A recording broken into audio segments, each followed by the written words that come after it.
So let's start. Hello everyone, अस्सलाम वालेकुम। उम्मीद है आप सब लोग ठीक ठाक होंगे। आज का सेशन जैसे कि आप लोगों को स्लाइड नजर आ रही है, तो we are approaching to the ending of this series. तो अब लास्ट पे कुछ टॉपिक्स रह गए हैं। जिस तरह आज के सेशन में हम बात करेंगे रिकमेंडेशन लेटर्स के ऊपर। फिर नेक्स्ट सेशन जो है वो सीवी पे होगा कि how to craft a CV in like an American और एकेडमिक स्टाइल। और फर्दर उसके बाद इंटरव्यू पे और फिर टॉफल पे बात होगी। तो and then we will be done for the preparation series of Fulbright 2023. So let's start the slides. Once again, if somebody is joining first time, I am Mohsin. I am a data science fellow at the University of Exeter and the Alan Turing Institute in London. I won Fulbright back in 2014, and then I went to United States in 2015. My mother institute was Iowa State University, where I had my PhD in plant diseases and GIS in remote sensing. हमें join करना था doctor आजम अली शेर ने, but somehow I think he missed, or maybe like at some point or within this talk he will join us at some point. And before moving towards the details of recommendations letter, मैं आप लोगों से एक मरतबा फिर share करना चाहूँगा कि Fulbright scholarship for 2023 in Pakistan has already been announced. और आप में से वो लोग या वो पार्टिसिपेंट्स जो उसके लिए एक्टिवली प्रिपेयर कर रहे हैं, तो दे वुड हैव नोन के उसकी जो डेडलाइन है वो है मई 11th दिस ईयर। तो time is narrowing down. So guys, if you are actively preparing, so do your best and work actively ताकि आप एक अच्छी एप्लीकेशन इस साल के जो फुलब्राइट एप्लीकेशन स्कॉलरशिप है उसके लिए प्रिपेयर कर सकें। आपके जो जर्नल क्वेश्चन है वो आप मुझे सेंड कर सकते हैं, और मुझे बल्कि डेली बेसिस पे आते रहते हैं। लेकिन अगर आपका कोई ऐसा क्रिटिकल पॉइंट हो, कोई टेक्निकल कोई इशू हो, तो उसके लिए हमेशा जो है वो मैं गाइड करता हूं कि आप USCFP को ईमेल करें। जो उनका ईमेल एड्रेस दिया गया है यहाँ पे, info@uscfp.org, क्योंकि they are the final authority और they can better guide you if something is technical arising in your application or in your documents. So let's move towards our main topic, that is recommendation letters.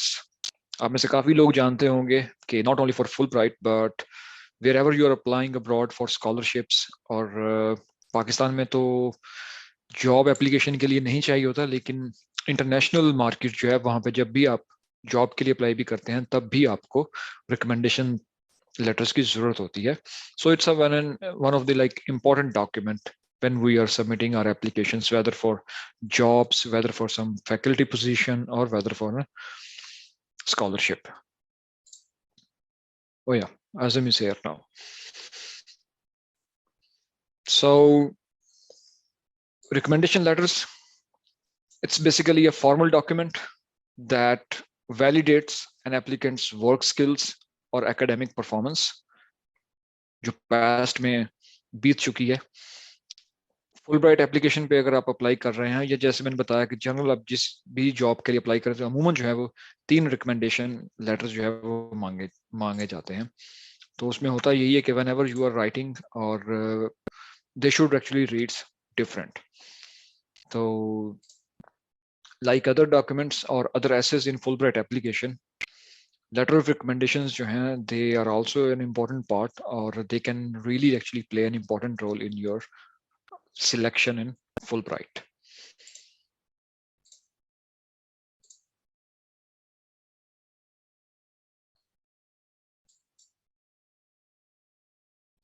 अब अक्सर जो है जो main question आता है वो ये है कि व्हाट इट शुड डिस्कस. तो अभी हम उसी के ऊपर डिटेल के ऊपर जो है वो जाते हैं और बात करते हैं. देखिए, जो रिकमेंडेशन लेटर है, अब जब आप फुलब्राइट एप्लीकेशन या किसी भी स्कॉलरशिप के लिए अप्लाई करते हैं, तो आपने अपना मोटिवेशन लेटर, पर्सनल स्टेटमेंट और एक डिटेल जो है वो सीवी आपने सबमिट करवाई है. अब यही चीज जो है एप्लीकेशन या स्कॉलरशिप के कॉन्टेक्स्ट में अगर कोई आपको रिकमेंड करता है, जो कि वो अपनी जुबान में अपने वर्ड्स के साथ वो लिखे, तो वो कहलाता है रिकमेंडेशन लेटर्स। लेकिन उसमें आपके जितने भी क्वालिटीज हैं, एट्रीब्यूट्स हैं, स्ट्रेंथ्स हैं, आपकी अचीवमेंट्स हैं, आपका कम्युनिटी वर्क है, वो सारा उसमें डिस्क्राइब किया जाता है। So one of the most important thing जो रिकमेंडेशन लेटर्स जो है वो कवर करते हैं, वो ये होता है आपकी स्ट्रेंथ्स और आपकी अचीवमेंट्स।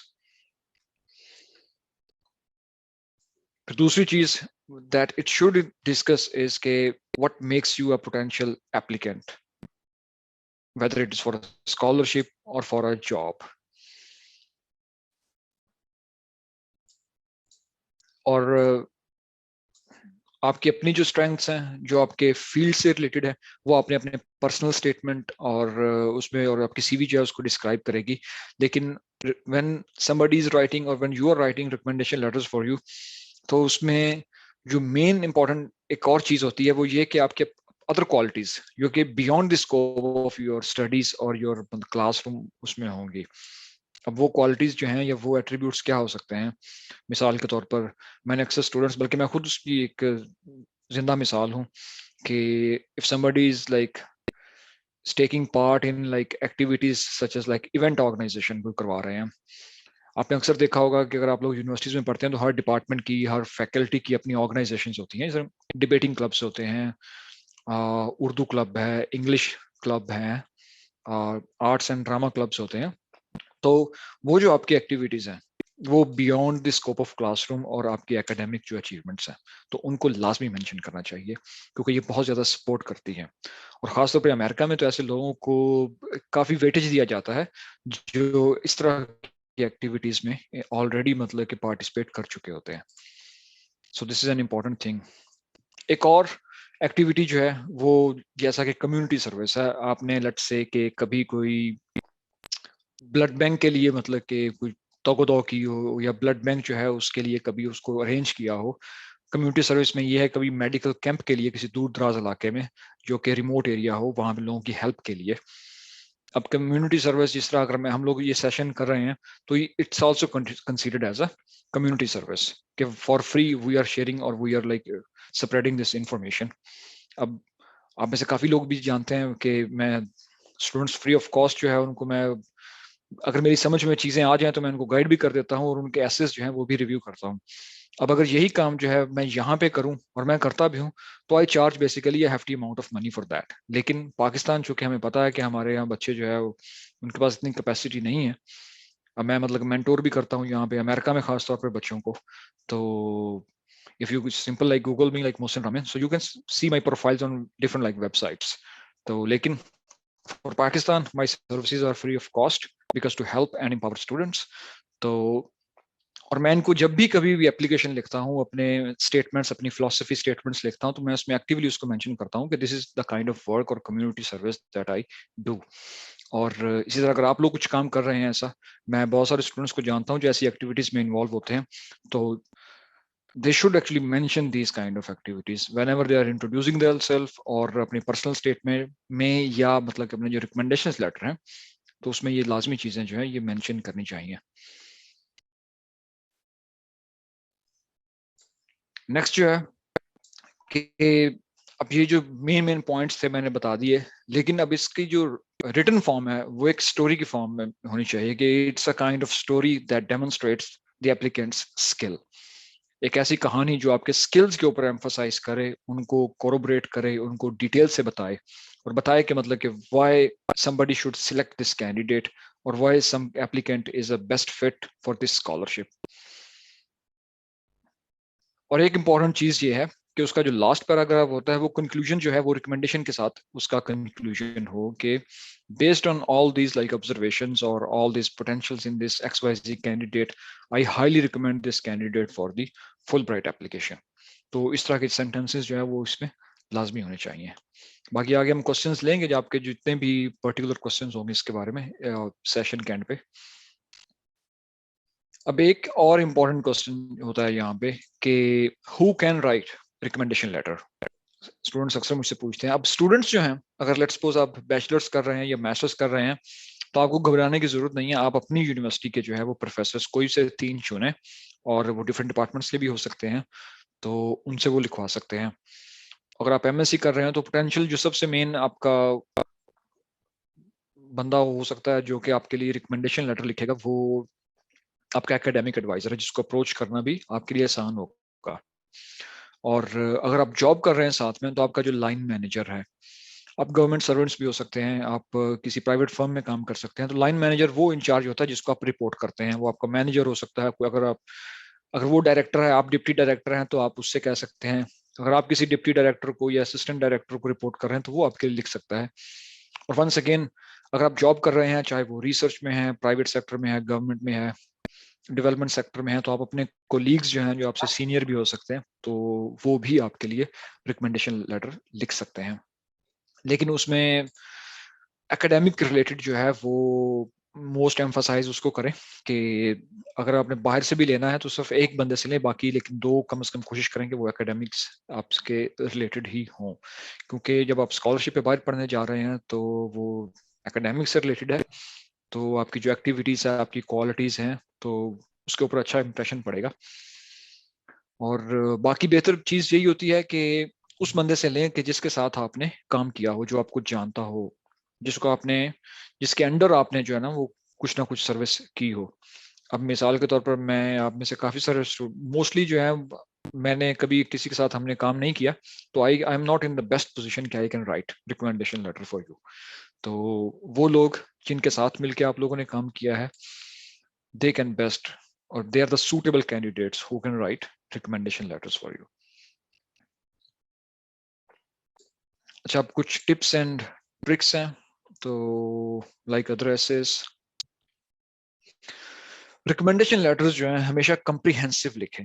मैं अक्सर बात करता हूँ, स्टूडेंट्स को गाइड भी करता हूँ कि स्टूडेंट्स मुझे रिकमेंडेशन लेटर भेजते हैं तो वो 2 से 3 पैराग्राफ और छोटे छोटे होते हैं, और मैं उसमें देखता हूँ कि वो बड़े ही जेनेरिक रिकमेंडेशन लेटर्स हैं।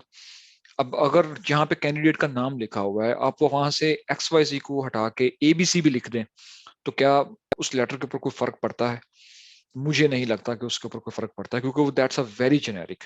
ऐसा रिकमेंडेशन लेटर कभी भी मत लिखिए कि आपने नाम हटाया, सिर्फ अपना नाम डाला, को 2 लाइनें चेंज की और कहा कि अब ये रिकमेंडेशन लेटर तैयार हो गया। नहीं, never do that. Recommendation letter जो आपके लिए और आपके वर्क और आपकी पर्सनैलिटी के स्पेसिफिक हो और कंप्रीहेंसिव हो। Don't worry about the words कि वो कितने जा रहे हैं, लेकिन जितने लेंथी हो सके, दे काउंट मोर और दे रेजोनेट्स मोर। 4 से 5 कम से कम पैराग्राफ का एक रिकमेंडेशन लेटर, और अच्छा रिकमेंडेशन लेटर लिखा हुआ हो जो कंप्रीहेंसिवली आपके ट्रेड्स के ऊपर बात करे, क्योंकि Fulbright is a very competitive scholarship. और जैसा मैंने पहले बता दिया कि it needs to speak to its audience, कि कोई पढ़े तो उसको वो मोह ले, once again like other essays, तो इट शुड स्पीक इटसेल्फ। और अगर आप फुल ब्राइट के लिए अप्लाई कर रहे हैं, या हमेशा जिस मर्जी स्कॉलरशिप के लिए अप्लाई करें, तो कॉन्टेक्स्ट जो है वो उस स्कॉलरशिप के मुतालिक होना चाहिए। अगर कोई रीडर उसको पढ़े तो उसको ये नहीं लगे कि ये इट्स अ वेरी जनरल और ये कैन फिट और इट कैन फिट एवरीवेयर। हाँ, आपके पास एक फर्स्ट ड्राफ्ट या अपना एक ऐसा फाइनल ड्राफ्ट होना चाहिए कि आप फुल ब्राइट के बाद, लेट्स से आपका दिल करता है कि आप कनाडा में कोई स्कॉलरशिप है, आपके पास ऑस्ट्रेलिया में कोई स्कॉलरशिप आपको लग रहा है, आप उसको थोड़ा सा उसको ट्रिम करें, उसको टच दें, और महसूस हो कि ये स्पेसिफिकली इस स्कॉलरशिप के कॉन्टेक्स्ट में ही बात हो रही है। तो होता क्या है कि उससे जो रीडर होता है उसको भी एक अपनायत महसूस होती है कि the candidate is actually serious and he is considering to study here, और मतलब वो हमारे पास आए। और लास्ट पे कि it should be well written हो, और चूंकि एक वो एक्सपेक्ट किया जा रहा है कि जो डेजिग्नेशन, जो बंदा जिस लेवल पे बैठा हुआ है, चाहे वो प्रोफेसर है, आपका सीनियर है, वो एजुकेशन में है या रिसर्च में है या डेवलपमेंट में है, तो ये इम्प्लाई कर लिया जाता है कि वो अच्छा ही लिखेंगे, कि उनकी इंग्लिश अच्छी होगी, वो अच्छे तरीके से अपनी जो स्टोरी है उसको वो आर्टिकुलेट करेंगे। ओके, तो अच्छा, हाँ, ये बड़ी इंटरेस्टिंग मुझे मतलब कि एग्जांपल्स मिली, तो लेट्स डू सम एक्टिविटी। अब आप में से काफी लोगों ने जो रिकमेंडेशन लेटर जो है वो लिखे होंगे, तो या देखे होंगे सैंपल्स, अभी से आपने देखना शुरू कर दिए होंगे। मुझे भी इस तरह के सैंपल्स आते हैं। अब उसमें लिखा हो, लेट्स से कि एक लाइन आप पढ़ने को मिलती है कि जी applicant A is a compelling speaker. Do you think कि इट कैन बी मॉडिफाइड, कि अगर इसको हमने एक अच्छे तरीके से या एक इफेक्टिव वे से लिख रहे हैं तो हम इसको कैसे लिखेंगे अगर हम इसको रीराइट करें. So can somebody like do rewrite it, जो कि इसको बड़ा कंप्रिहेंसिव बना दे. Let's see.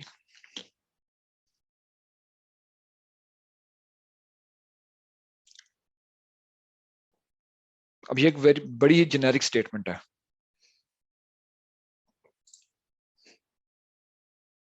Okay, the applicant is a good orator, लेकिन ये तो उसी का रीवर्डिंग है शाहजेब. ये पढ़ें इसको जरा and see what do you think. Applicant A's storytelling skills during his talk is so compelling that the other group members have asked him to provide separate training sessions in public speaking. तो basically ये एक complete sentence है. अब मैं अक्सर देखता हूँ कि हमारे बच्चे जो हैं मोस्टली वहीं पे ये सीन केसेस आते हैं कि वो दे राइट सेंटेंस लेकिन मीनिंगलेस, उसका कोई मतलब नहीं होता. तो try to write something meaningful. और हम पहले सेशंस में भी बात कर चुके हैं कि राइटिंग जो है ये वाकई एक स्किल है. और कंप्लीट सेंटेंस तब भी आपको लिखना आता है जब आपकी रीडिंग अच्छी हो और आप पहले काफी देर से लिख रहे हो.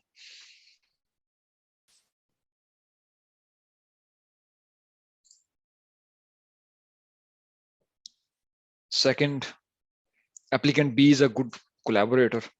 तो ये भी एक ओपन एंडेड चीज है और बड़ी वेग सा है और ये किसी के लिए भी यूज किया जा सकता है. मैं मतलब कि कोई लिख सकता है कि Mohsin is a good collaborator और Azam is a good collaborator और Yasir is a good collaborator, but what makes us different.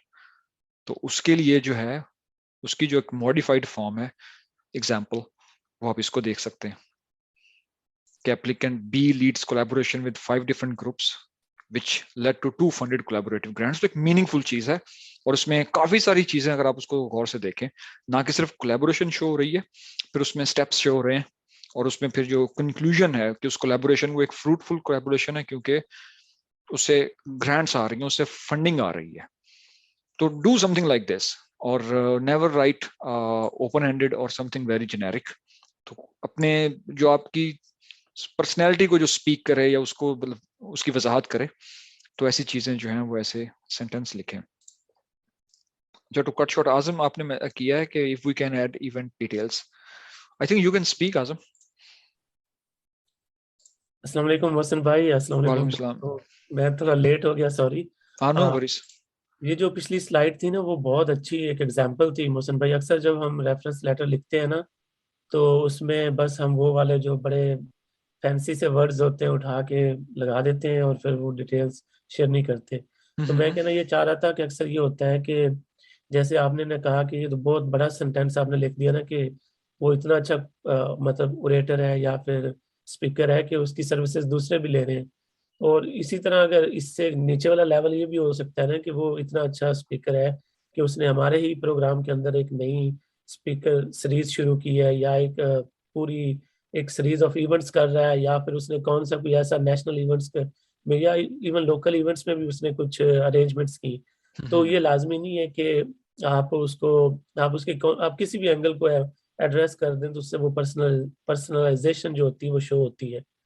तो डेफिनेटली ये बहुत अच्छी एग्जांपल है मोहसिन भाई. और मैं वही कहना चाह रहा था कि फॉर एग्जांपल अगर कोई बंदा स्पीकर है और वो कह रहा है कि नहीं मैंने हमारे यहाँ एक साइंटिफिक कॉन्फ्रेंस हुई या फिर हमारे यहाँ एक लिटरेरी सोसाइटी का इवेंट हुआ और उसमें मैंने क्या की जो भी है स्पीकिंग की या जो भी एक एंकर पर्सन था. हाँ, मतलब कि कंपेयरिंग कर ली या उसको मतलब बिल्कुल. सेशन को मैंने मॉडरेट कर लिया. आप जो बिल्कुल ऐसे लेवल पे जो मास्टर्स या पीएचडी के लिए कर रहे हैं, दैट्स मोर देन इनफ. ये आपकी रिक्वायरमेंट और ऑब्लिगेशन नहीं है, बल्कि आप शो कर रहे हैं कि मेरी स्ट्रेंथ है.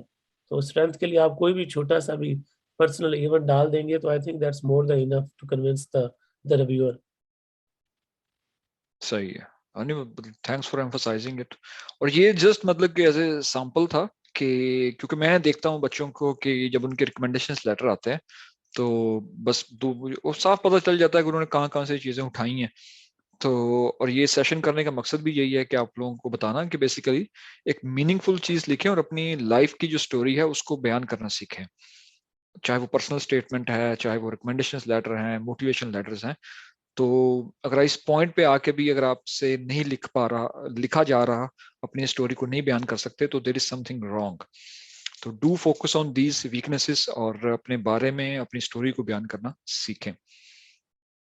वंस अगेन लाइक अगर आपका कोई सैंपल आपके साथ शेयर कर रहा है तो do not simply copy and paste, you can follow the structure, you can मतलब कि आप उसे सीख सकते हैं और उसको फॉलो कर सकते हैं, but never copy, simply do copy and paste, never plagiarise, avoid from this.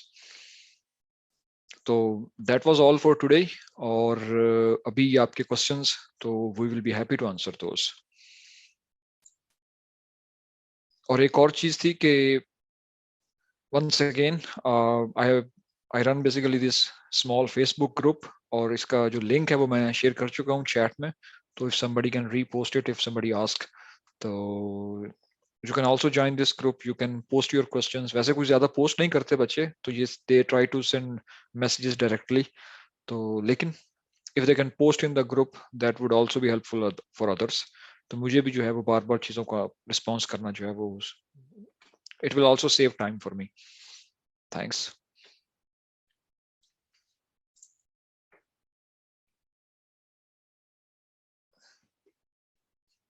Okay, हमें नुसरत की तरफ से क्वेश्चन है कि Mohsin, we are two friends applying from same department, can we have some referees, how it will affect और same referees, how it will affect our application.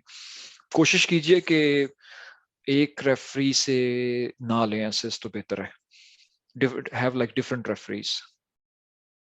लेकिन अगर कोई और चारा नहीं है तो then go with that, but try to keep like them different. और यहाँ बाहर के मुल्कों में क्या होता है कि आप लोग पहले ही उनसे बात कर लेते हैं। मिसाल के तौर पर रिसेंटली लास्ट मंथ मैंने कहीं पे अप्लाई करना था, तो मैंने अपने कोलैबोरेटर को टेक्स्ट किया एक मंथ पहले ही कि मैं इस तरह एक जॉब पे या एक पोजीशन पे अप्लाई कर रहा हूँ, तो can I provide your name like as my referee. तो उसने सॉरी कर दिया, उसने कहा नहीं, मुझसे पहले ही किसी और स्टूडेंट ने जो है वो मुझे कह दिया है, या किसी और एप्लीकेंट ने, और who is applying for the same position, तो और मैंने उसके लिए कमिट कर लिया है। तो मैंने कहा कोई बात नहीं, क्योंकि ऐसा होता रहता है, तो फिर लेकिन अगर मैं पहले उससे कह देता, कमिट कर लेता वो मेरे साथ, तो वो फिर उसके लिए ना लिखता। तो दैट्स एक्चुअली अ प्रोफेशनल और गुड वे कि अगर आपने किसी को रिजर्व करना है तो पहले उससे बात कर लेंगे, sir if you can write. लेकिन खैर वंस अगेन आजम भी उसमें ऐड कर सकता है, लेकिन ये पाकिस्तान में कुछ भी होता है, हो सकता है, तो don't need to worry about it. जी आजम। अच्छा, उसमें वैसे ये क्वेश्चन तो बहुत ही वैलिड है, क्योंकि बहुत सारे लोग जो हैं वो क्लास फेलोज भी होंगे और वहाँ से एक ही कोहॉर्ट से अप्लाई कर रहे होंगे सीनियर ईयर से। लेकिन उसमें ये भी है मोहसिन भाई के, चूंकि मेरी अंडरस्टैंडिंग के मुताबिक हाँ, अगर किसी के साथ काम किया है तो फिर तो आपको उससे रेफरेंस लेटर लेना ही चाहिए। अगर तो आपने काम किया है किसी के साथ अंडर ग्रेड असिस्टेंट के तौर पे या फिर किसी भी एक्टिविटी में, तो फिर आप उससे जाएं और सर से कहें कि सर मुझे रेफरेंस लेटर दें, तो वो आपको यूज करना चाहिए। क्योंकि जब आपने काम किया होगा तो आपका लेटर पर्सनलाइज्ड हो जाएगा और दूसरे दोस्त का पर्सनलाइज नहीं होगा, तो फिर आपका राइट बनता है। लेकिन अगर आपने नहीं, आप सिर्फ एज ए इंस्ट्रक्टर के तौर पे ले रहे हैं उससे लेटर, तो आप फिर किसी भी इंस्ट्रक्टर से ले सकते हैं, आप इवन लेक्चरर से ले सकते हैं, क्योंकि उसने तो आपको जाके लेटर के अंदर सारी जो क्वालिटीज बयान करनी वो क्लास से रिलेटेड ही होंगी। तो अगर मुख्तलिफ हो तो बहुत अच्छी बात है, लेकिन अगर आपने काम किया तो फिर मैं कहूँगा कि गिव अप ना करें, बल्कि उन्हीं से लेटर लें, चाहे 2 दफा रिपीट ही हो जाए। सही, that's a very good point. Okay, so next question is ke if someone have no community work or extra curricular activity, will be he selected? अच्छा, ये बड़ा वैलिड क्वेश्चन है, और मेरा आंसर जो है वो ये होगा कि सिलेक्शन जो है वो एक बड़ा ही होलिस्टिक अप्रोच है फुल ब्राइट की। तो वो ऐसी एक चीज पे अपनी बेस नहीं करेगा कि अगर इसने कम्युनिटी वर्क या कोई एक्स्ट्रा एक्टिविटी नहीं है तो इसको ना सिलेक्ट करें। आपकी वो इसलिए वो आप एक बहुत सी उनकी एप्लीकेशन जो है वो बड़ी कम्प्रिहेंसिव है, तो उसको ताकि आप मैक्सिमम अपने बारे में जो है उनको बता सके। तो लेकिन ये है कि इन चीजों का, ऐसी एक्टिविटीज का मैं पहले बता चुका हूँ कि एक वेटेज होता है, चाहे आपकी पब्लिकेशंस है, इफ यू आर राइटिंग, अगर आप स्पोर्ट्समैन अच्छे हैं तो दैट्स गुड। तो इन चीजों का एक वेटेज होता है, तो जितना ज्यादा वेटेज होता जाएगा आपका स्कोर जो है वो उतना ज्यादा बढ़ता जाएगा। लेकिन अगर एक चीज आपने नहीं की हुई, इट डजंट मीन, और अगर वो आपकी पर्सनैलिटी के साथ लिंक नहीं करती, तो इट डजंट मीन कि वो आपके लिए वो डिस्क्वालीफाई हो जाएंगे। बस थोड़ा सा ये है कि ऐसी एक्स्ट्रा एक्टिविटीज का जो है वो वेटेज हमेशा ज्यादा होता है। और अगर कुछ बच्चे जो हैं मतलब कि ऐसी एक्टिविटीज करते हैं, अब आजम भाई हैं, मैं हूं, तो हम स्टूडेंट लाइफ से ऐसी एक्टिविटीज जो थे वो मतलब कि हम लोग करते थे, तो आज हमें, तो मैं तो इसका जो फ्रूट है वो मतलब कि उसको हार्वेस्ट कर रहा हूँ। तो बहुत ज्यादा फ्यूचर में हेल्पफुल होता है ऐसी चीजें। तो नेक्स्ट क्वेश्चन इज कि can you please share some samples of reference letters. तला अभी हम इसमें एक आधा सैंपल जो है वो रिव्यू भी करेंगे, तो we have enough time for today इंशाल्लाह। तो हारिस ने आगे ये फेसबुक ग्रुप जो है इसको शेयर किया हुआ है, तो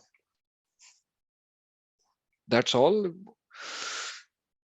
ओके, गुड। सो तहसीना ने क्वेश्चन किया है कि I have done 6 month clinical nutrition training from hospital, now applying for public health, can I get one letter from HOD of hospital? Perfect, yes, why not, because you have done work with them.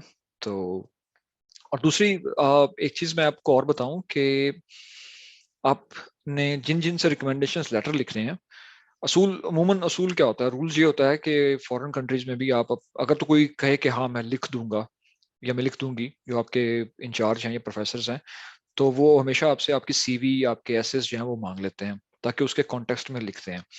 लेकिन पाकिस्तान में जो issue है वो ये है कि किसी के पास इतना टाइम नहीं होता और ना ही कोई अच्छा रेफरेंस लेटर जो है वो लिख सकता है, तो आपको ये चीजें मेक श्योर करनी है। तो आप उनसे बात करें कि if they can write something comprehensive about you तो that is well and good, लेकिन नहीं तो आप खुद से एक रेफरेंस लेटर जो है वो तैयार करें, अपनी सीवी, अपने एसेस जो है उनको साथ अटैच कर दें, उनसे कहें कि सर ये मैंने लिखा है, आप ये मेरे एसेस जो हैं और ये मेरी सीवी है, आप इसको देख सकते हैं, पढ़ सकते हैं, and if you want to make any edit according to that, अगर आपको लगा कि मैंने कुछ ज्यादा मतलब कि लिख दिया है तो आप उसको एडिट कर सकते हैं।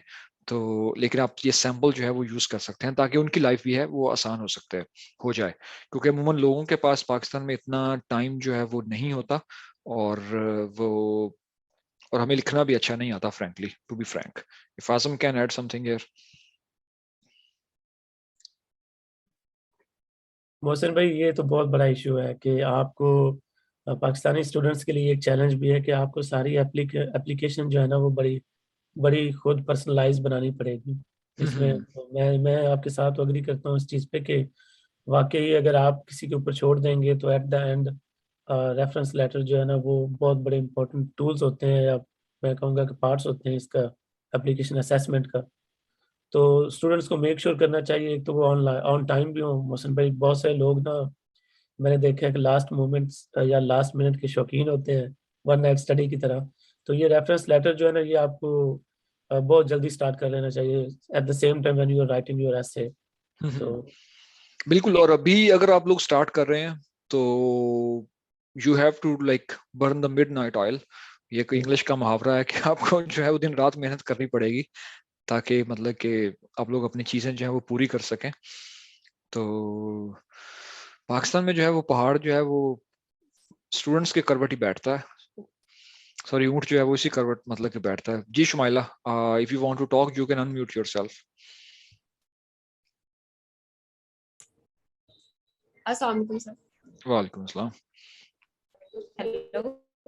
आई कैन हियर यू। जी जी। सर बेसिकली मुझे मेरा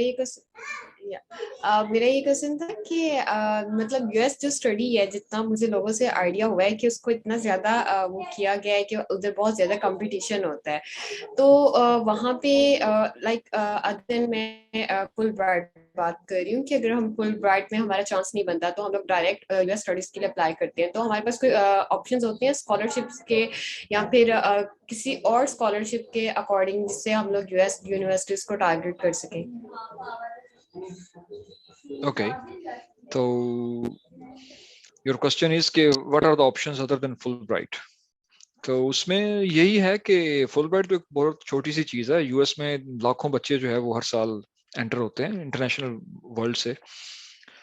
तो जो ग्रेजुएट स्टडीज हैं उनके लिए लैब्स के पास काफी फंडिंग्स होती हैं, और कुछ एज ए स्टार्टर जो है वो जो आपके रिस्पेक्टिव कॉलेजेस होते हैं वो टी असिस्टेंटशिप्स की फॉर्म में जो है वो स्कॉलरशिप्स प्रोवाइड कर देते हैं। लेकिन ये है कि अगर आपकी अप्लाइड साइंसेस में है, बेसिक साइंसेस में है, कि जहाँ पे एक लैब का सिस्टम है, एक फंडिंग का कल्चर है, कि आपके पास एक प्रोफेसर के पास फंडिंग आ रही है, तो वहाँ पे जो है वो आपको चांसेस होते हैं कि आपकी अगर स्ट्रॉन्ग एप्लीकेशन है तो definitely professor can easily like choose you और वो आपको फंड कर सकते हैं। और अमेरिका में जो ग्रेजुएट स्टडीज हैं, I am not sure about the business, और जो ऐसी डिग्रीज जिनको वो मतलब कि होता है ना कि आप खुद से आप इन्वेस्ट करना पड़ता है, जैसे एमबीए है, तो उसके लिए मे बी आपको फंडिंग ना मिले। तो लेकिन अदर जिस तरह मैं एग्रीकल्चर से था, वेटमेड है, इंजीनियरिंग की साइड है, और इकोनॉमिक्स है, तो ये ऐसे फील्ड्स हैं कि इनमें प्रोफेसर्स के पास बहुत ज़्यादा फंडिंग होती है, तो they can fund the students. लेकिन उसके लिए वो जो उनकी सिलेक्शन है वो once again it would be very competitive. तो उसमें फिर वो इंटरव्यू भी आपका कर सकते हैं ताकि आपको परखने के लिए कि whether you would be a best candidate for their lab और नॉट। तो फंडिंग्स जो है वो बहुत ज़्यादा होंगी, और मैं इसके ऊपर एक नया सेशन करूंगा कि how you can directly apply. तो आई होप कि वो भी उससे आपके काफ़ी मतलब के क्वेश्चन जो है उनको आंसर हो जाए। अच्छा, शाहजेब का क्वेश्चन है कि would you recommend asking someone for letter of references who has only indirectly managed you in industry academia? uh, you can, मतलब कि आप उनसे बात कर सकते हैं अगर आपके पास और कुछ चारा नहीं है तो डेफिनेटली ये भी हो जाएगा, तो इसमें कोई ऐसी बात नहीं है। लेकिन ये है कि आपके अगर आप if you are still in मतलब कि यूनिवर्सिटी, तो आपके लिए काफी रिकमेंडेशन लेटर लेना जो है वो मुश्किल काम नहीं है, बस उसको बनाना और एक अच्छा लिखना जो है वो मेन मतलब कि हॉटस्पॉट है, या वो एक डिफरेंट चीज है। Teachers ask CV and draft of letters, ठीक है। अगर ये मतलब कि ऐसा है, मैंने खुद मतलब कि अपने रेफरेंस लेटर खुद लिखे थे, बल्कि जितने भी एप्लीकेंट्स हैं वो खुद से लिख के लेके जाते हैं, अनलेस कि कोई हमें कोई फरिश्ता मिल जाए जो कहे कि हाँ भाई नहीं मैं खुद भी लिखूंगा। तो otherwise you have to write it yourself. तो ठीक है, अभी हम एक बढ़ते हैं आगे सैंपल की तरफ। बाकी अगर आपके क्वेश्चंस हो तो you can actually keep writing. Mohsin भी उतनी देर में मैं एक चीज ऐड कर दूं, ये अपना श्योर। शाहजी ने क्वेश्चन पूछा था ना कि इनडायरेक्ट अगर आप किसी से रेफरेंस लेटर ले सकते हैं कि नहीं। अगर तो आपकी साइंसेज ऐसी है ना कि जिसमें आपको लगता है कि उसकी एप्लीकेशन है, मतलब कोई बड़ी इमीडिएट एप्लीकेशन है, जिसमें सिंपल है कि अगर आप कंप्यूटर साइंस के हैं तो आप कोई भी अपनी सर्विसेज ड्यूरिंग द डिग्री भी दे सकते हैं ना। तो वो वाली जो मतलब साइंसेज है, मैं तो कहूँगा कि अगर आपके पास कोई ऐसा रेफरेंस लेटर है जो आपको उस वो बल्कि आपकी एप्लीकेशन को स्ट्रेंथ कर देगा, जो ये एड्रेस कर दे कि इस बंदे ने ड्यूरिंग द डिग्री हमारे पास कुछ काम किया या इसकी एप्लीकेशंस हुई है, मतलब जो भी है। तो मैं कहूँगा कि अगर आपकी कंप्यूटर साइंस है, जैसे अब तहसीना की ने तो डिग्री की शायद बाद में की होगी, 6 महीने की जो इंटर्नशिप थी। लेकिन अगर कोई आपने चीज ड्यूरिंग द डिग्री भी की है और लगता है कि वो किसी तरह आपकी एप्लीकेशन में ऐड हो सकती है, तो आपको करना चाहिए। रिलाय ना करें कि सारे प्रोफेसर्स के ऊपर हो, बल्कि जितना वर्सटाइल कोहोर्ट होता है ना, मुझे लगता है उतना ज्यादा ही कंसिडर होता है। मोहसिन भाई एड्रेस कर सकते हैं इसको। हाँ नहीं नहीं, ऐसी बात ही है, ऐसा ही है कि जितना वर्सटाइल हो सके उतना ही बेहतर है। तो लेकिन बात फिर वही आजम आ जाती है कि अगर आपको ऐसी चीजें मिल जाएं, ऐसे लोग मिल जाएं, तो और अगर तभी आपकी ऐसी लेंगे। एक्टिविटीज हैं तो तभी है ना। हमारे यहाँ स्टूडेंट्स में मतलब कि इतना उनको ज्यादा आइडिया नहीं होता। तो well I am going to share a sample with you guys. तो so we will read it together. अच्छा, ये कॉन्फिडेंशियल लेटर ऑफ रिकमेंडेशन, लेकिन इट्स नो मोर कॉन्फिडेंशियल। तो ये एक सैंपल है, as a let's treat it as a sample. तो ये उस वक्त मैंने लिखा था 2014 में, और it's been like 8 years now. तो but it still actually help me to further craft my, क्योंकि इन्हीं सैंपल्स को फिर मैं आगे लेके चला लाइफ में। तो now you can read and then we will actually discuss these one by one.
So what do you think about it? So these are just like 2 opening paragraphs.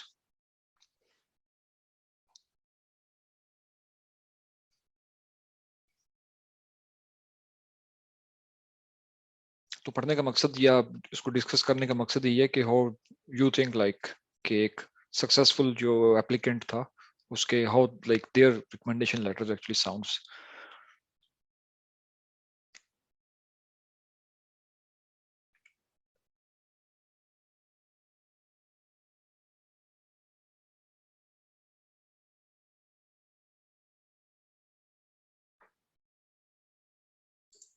अगर मैं इन चीजों को दोबारा लिखूं तो शायद I will not use this word again.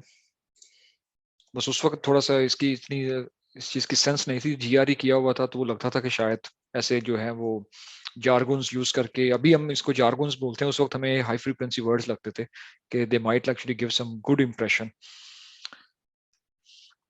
तो अवॉइड दोज. और क्योंकि जो पढ़ने वाले भी होते हैं उनको भी बड़ी आसान सी इंग्लिश चाहिए होती है पढ़ने के लिए, so they can better understand your profile.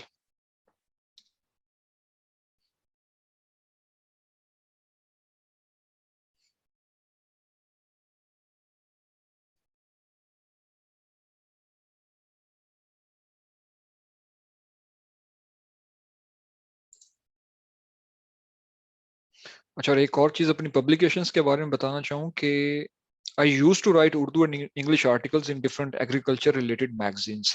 तो वो काफी तादाद में थे मेरे. और लेकिन जो मेरी अगर पीयर रिव्यूड थी तो उसमें I think I had like 1 peer reviewed research article और एक ही रिव्यू आर्टिकल था या 2 थे गालिबन. तो लेकिन दे वर इन गुड जर्नल्स, तो इतने ज्यादा नहीं थे. तो लेकिन I was able to, I managed actually to publish some of my stuff before applying for Fulbright because I wanted to make my application stand out.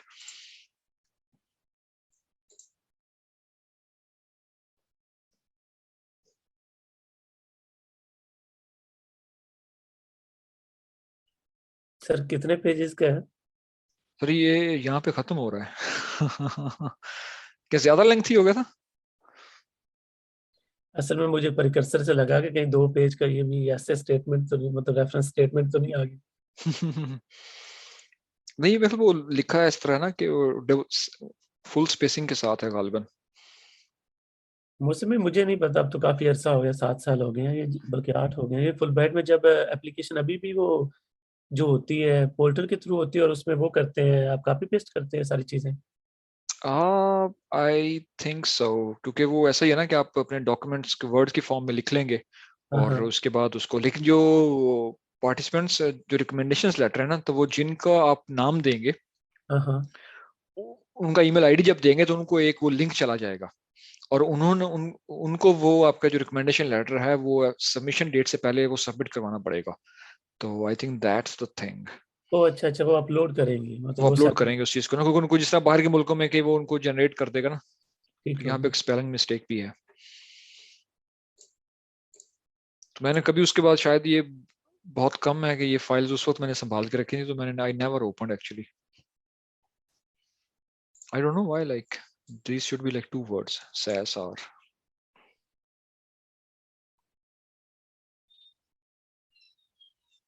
Mohsin भी आप पहले पैराग्राफ पे जाएं. Sure. सर आप इतना अच्छा काम कर रहे हैं, हम थोड़ी क्रिटिक ही कर लें. हाँ, तो 8 साल हो गए इस चीज को लिखे हुए. हाँ, तो असल में मतलब ये रेफरेंस लेटर शेयर करने का मेन मकसद तो यही है ना कि आ, मुझे लगता तो यही है कि जिस तरह का आपका लेटर का जब भाई स्टैचू है, ये मुझे लगता है कि इसी तरह का अब जो एप्लीकेंट होगा वो भी लिखेगा ना, क्योंकि अब तो हम खैर बहुत ही आगे 8 साल की ट्रेनिंग होगी हमारी ग्रेजुएट स्कूल की. लेकिन बात ये है कि अब ये जो पहला ओपनिंग, ये सारा कुछ जो होता है ना, मेरे ख्याल में पहला पैराग्राफ में आप ओपनिंग स्टेटमेंट्स देते हैं. मैंने अपनी मैडम या एडवाइजर को देखा है अक्सर वो ना ये बहुत अच्छी बात है मोहसिन भी, आपने जो उस बंदे का डेजिग्नेशन जरूर बताया. बहुत सारे लोग ने इसको अज्यूम कर लेते हैं कि अब नीचे जो सील आ जाएगी या स्टैंप आ जाएगी वही सब कुछ. वो ऐसा नहीं होता. आपको अपने वर्ड्स के अंदर एक दफा डेजिग्नेशन शो करनी पड़ती है कि मैं क्या चीज हूँ और मैं क्यों. एक बात जो इनडायरेक्ट आपको बता दूं, अगर मोहसिन भाई रिव्यू करेंगे ना एप्लीकेशन, तो what he will be thinking about the applicant reference letter कि यार ये लेटर कौन लिख रहा है. और अगर वो बंदे की ऑथेंटिसिटी और जेन्युइनिटी इतनी ज्यादा होगी तो मुझे लगता है कि बहुत हद तक मोहसिन भाई शुरू में ही बड़े नरम मिजाज हो जाएंगे कि यार वाकई एक अच्छा लेटर अच्छा बंदा लिख रहा है। तो इस लिहाज से आप ना उसकी डेजिग्नेशन पे पहले जरूर ध्यान दें। बाकी लोग यहाँ पे पहले स्टेटमेंट लिखते हैं जिसको पर्पस स्टेटमेंट भी कह दें रेफरेंस की, कि भाई विद ग्रेट एंथुसिज्म, या फिर वो कहते हैं I am please to write this reference letter for Mohsin Rami for the application of the Fulbright programme 2022 something like this ना।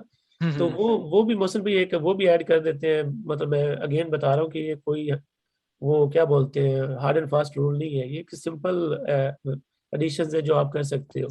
बिल्कुल। और ये मतलब कि there are many ways to touch an elephant once again के, और मेरे जो तीनों लेटर्स थे वो उनकी ओपनिंग इस तरह की नहीं थी, और everything has like a different opening. तो ये डाइवर्सिटी है ना जो आपने राइटिंग में हाँ रखी हुई थी। बिल्कुल। और मैंने, लेकिन ये मुझे उस वक्त का जो टाइम चीजें थी ना इन्वेस्ट किया हुआ आजम, ये मैं फ्रैंकली बताऊं मुझे फ्यूचर में बहुत ज्यादा काम आया, क्योंकि अभी भी जो है वो मैं इन्हीं सैंपल से अगर मुझे कुछ चीज स्टार्ट करनी पड़े ना, लेकिन अभी तो खैर इनको मैं छोड़ गया हूँ, क्योंकि और ज्यादा मतलब कि हर साल चूंकि लिखते रहते थे ऐसी चीजें। बिल्कुल। तो लेकिन ये कि ये जब एक वक्त का टाइम जो इन्वेस्टमेंट होता है आपकी एनर्जी ये सारा, तो ये आपको फ्यूचर में बहुत ज्यादा हेल्प करता है। So write them like very solid and strong, क्योंकि आपका कंपटीशन है, आप एक कंपेटिटिव तरीके से जा रहे हैं। हम आपको बताते हैं कि हमारे साथ जब हम लोग गए थे तो कैरियर सिविल सर्वेंट्स थे। तो जब इस लेवल पे आप लोग compete कर रहे हैं तो आप never like under estimate full bright. तो और मैं ऐसे सिविल सर्वेंट्स को भी जानता हूँ जिन्होंने दो दो तीन तीन मरतबा भी अप्लाई किया but they could not make it, क्योंकि फुल ब्राइट बहुत का जो सारे फिर सिलेक्शन क्राइटेरिया जो है वो और है। बहुत सारे अच्छे मतलब लोग मैं खुद जानता हूँ उनको। हम्म एक क्वेश्चन शुमेला ने पूछा था कि किस तरह आप लोग इन हो सकते हो विदाउट फुल ब्राइट। तो टेक्निकली मोहसिन भाई जब ये आप एप्लीकेशन प्रिपेयर कर रहे होते हैं ना फुल ब्राइट की, हम्म अगर आप इतनी मेहनत और एफर्ट्स लगा दो ना इसके ऊपर लिखने में और बनाने में, तो आई एम प्रीटी श्योर कि यार जब आप सेलेक्ट नहीं भी होते तो आप इतना ज्यादा मटेरियल और इतने ज्यादा क्रेडेंशियल्स इकट्ठे कर चुके होते हो कि आपको किसी भी पूल के अंदर compete करने की जरूरत नहीं पड़ती है। मतलब इतना वरी नहीं करना पड़ता। मेरी बात समझ रहे हैं ना कि फुल ब्राइट की एप्लीकेशन इटसेल्फ बड़ी बहुत मैं कहूँगा प्यारे अंदाज से उन्होंने डिजाइन की हुई कि हम्म। I think I would say कि most of the graduate school in the US उनसे भी अच्छी डिजाइन की हुई है इन्होंने। सही है, ऐसा ही हाँ। है। तो आप बेसिकली ये जो मोशन पे एड्रेस कर रहे हैं ना इस चीज को, कि अगर आप एफर्ट्स पुट करते हैं अपने लेटर्स पे एप्लीकेशन पे एक एक चीज पे, तो ये कहीं जाया नहीं होने वाली। और ये आपका लाइफ चेंजिंग एक्सपीरियंस है, बिल्कुल। और आपको ये लाजमी इसके पे ऊपर ना जो मेहनत करनी चाहिए। और ये सैंपल है, अगर आपको चाहिए होगा तो मुझे do write me an email, तो I can provide this for you. और दूसरा, let's take some questions. Taseena Aliya का क्वेश्चन है कि I have a question, can we specify 3 letters differently, like one for academic achievements, one second for co-curricular activities, and third one for training, or every letter should be combination of all achievements? Taseena, very good question.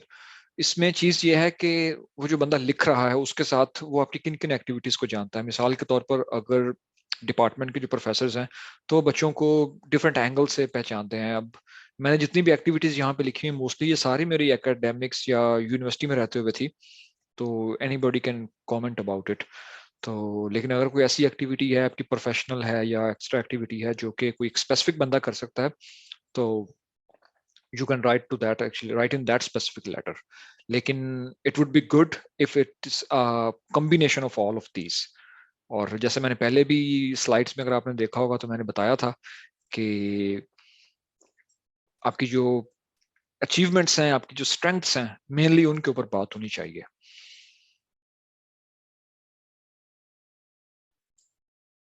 और हम actually it's better if you, this is my email address, so मुझे email लिखें उस चीज के ऊपर।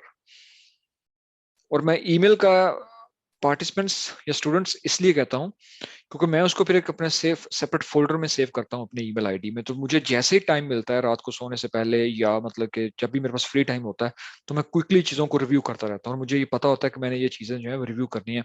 इसलिए मैं हमेशा बच्चों को इनकरेज करता हूँ कि if you can, rather than sending me like WhatsApp messages, if you can email me, तो it would be a good thing. तो अभी हम वापस चलते हैं अपनी स्लाइड्स के ऊपर, एंड ताकि वहां से दोबारा चीजों को देख सकें वंस अगेन।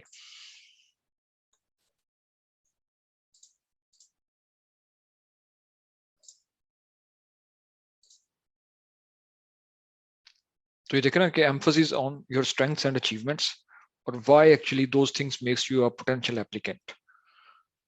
तो इन चीजों को जो है वो आपने मद्देनजर रखना है. तो any question? Otherwise we will end this session then. जी Shumaila, you can unmute yourself. Yes sir. Sir एक क्वेश्चन मेरा ये भी था, क्योंकि आपने बताया कि हम लोग पोर्टल पे LOR जो हमारे प्रोफेसर्स की डिटेल्स वगैरह होती हैं उनको मेंशन करते हैं और उन्हें ईमेल जाते हैं और फिर वो लिंक प्रोवाइड करते हैं. लेकिन जैसे कि मैंने एक सब कैंपस से MSc मैथमेटिक्स की थी और अभी जो आप मुझे पूछ भी रहे थे, मेरा जो माइंड था वो MS आर्टिफिशियल इंटेलिजेंस का था. तो इसमें यह है कि प्रोफेसर्स इतने मैंने खुद ही राइट किए थे, उनसे साइन करवाए, फिर उनका जिस पे रिएक्शन था वो क्योंकि वो गवर्नमेंट इंस्टीट्यूट के टीचर्स भी हैं, तो इससे रिलेटेड होगा कि वो उन्हें इस चीज का अवेयरनेस ही नहीं होती और बहुत डिफिकल्ट होता है उन्हें ये कहना कि सर ये लिंक जो है आपके पास है और आपकी डिटेल्स पे है, तो आप इसे इस अपने लेटर ऑफ रिकमेंडेशन को प्रोवाइड कर दें, उसको अपलोड वगैरह कर दें. सही है. अच्छा शुमाइला, आई थिंक USCFP के पास इसका कुछ सोल्यूशन है मेरे ख्याल में. They still accept like paper recommendation letters, लेकिन उनके अपने फॉर्मेट में. तो I think you should write an email to USCFP और उनसे ये चीज डिस्कस करें तो they can guide you best के इफ दे स्टिल एक्सेप्ट. तो once again you have to write those और फिर आप उनसे वही स्टैंप लगवा के और सारा जो है ना साइन करवा के आप उनको पेपर में भी भेज सकते हो. और वाकई पाकिस्तान में स्टिल ये इशू है कि लोग once again they don't check actually and maybe they don't care about it. तो स्टूडेंट्स को ही ये सारा कुछ तको जो करनी पड़ती है. मोस्टली भी देखें कितना फर्क है जनरेशन में कि स्टूडेंट आर्टिफिशियल इंटेलिजेंस पे अप्लाई कर रहा हो, टीचर जो है वो ईमेल भी ना सेंड कर सके. बस आजम ऐसा ही है यार, ये क्या करें अब. मतलब कि जनरेशनल गैप है बहुत ज्यादा. मतलब कि अब बीच में इतना कुछ गुजर गया. अब वही चीज है ना, भी एक वो लोग थे जो we are going something extra, कि वो जो तीर कमान से लड़ते थे या तलवारों से लड़ते थे, अब आपने उनको एक चीज ऐसी हाई टेक्नोलॉजी बिठा दिया, तो बीच में जो वो एवोल्यूशन गुजर गई है तो वो गैप आ गया ना बहुत ज्यादा. बहुत ज्यादा. तो उससे पाकिस्तान विल सफरिंग, मतलब कि हमारा कंट्री जो है क्या कर सकते हैं अब. लेकिन स्टूडेंट को इनकरेज करते हैं कि आप हाँ बिल्कुल. ये छोटी मोटी चीजें जो है मतलब कि होती रहेंगी. हम इसलिए हम बैठे हैं मतलब कि आपको गाइड करने के लिए, आपको हेल्प करने के लिए. तो डोंट लूज हार्ट, हम भी ऐसे ही एनवायरनमेंट से गुजर के आए हैं.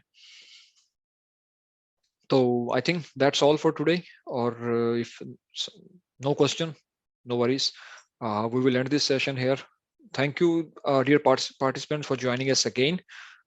Although we don't have like much attendance, but it's okay because these sessions will be at the same time they are recorded. और inshallah next session में मिलते हैं जो कि एक CV के ऊपर होगा कि how you can design and craft your CV if you are applying for Fulbright scholarship. और उसमें मैं सोच रहा हूँ कि rather than making some slides, I will make only like 3 or 4 slides और बाकी फिर हम डिफरेंट जो अमेरिकन यूनिवर्सिटीज हैं उनकी वेबसाइट्स पे जाके उनकी फैकल्टी, उनके स्टूडेंट्स जो हैं उनकी लाइव उनकी जो सीवीज हैं हम उनको देखेंगे.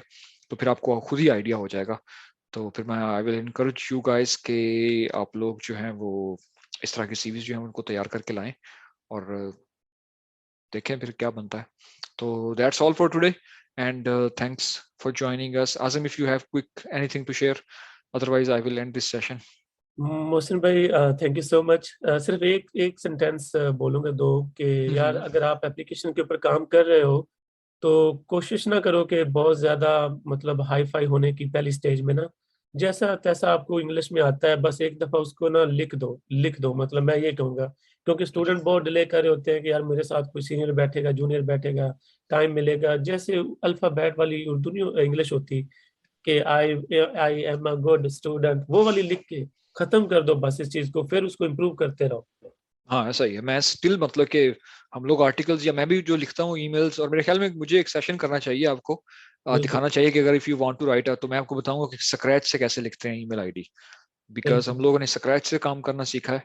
तो अभी जिस तरह मैं आपको मतलब कि सैंपल सारे दे रहा हूँ या आपको गाइड कर रहा हूँ, when we applied actually literally, मैं आजम यू वॉन्ट बिलीव, हम लोग दोनों मतलब कि बैचमेट्स हैं लेकिन कि when I was preparing for GRE, university of agriculture Faisalabad में मैं एक बंदा नहीं ढूंढ सका कि जिसको जीआरई का आइडिया हो, इंटरनेशनल जीआरई का। तो बिल्कुल ऐसे है, बिल्कुल आप ऐसे है। क्या इमेजिन आगे क्या करते हो? तो अभी तो इतनी मालूमात है, इतने लोग हैं, मतलब आप बच्चे मुझे क्वेश्चन करते हैं, मेरी मुमकिन कोशिश होती है कि मैं उनको फौरन से फौरन जैसे मुझे टाइम मिले, हालांकि मैं फुल फ्लेज डेटा साइंटिस्ट हूँ और डेटा साइंस की पोजीशन पे बैठा हूँ, अपना काम है, सारा फैमिली है, लेकिन तो सो इसका मकसद यही है कि to spread the message and help you guys. तो इंशाल्लाह नेक्स्ट वीक मिलते हैं। इंशाल्लाह। तो थैंक यू मोहसिन भाई, thank you everyone. Have a good day, bye.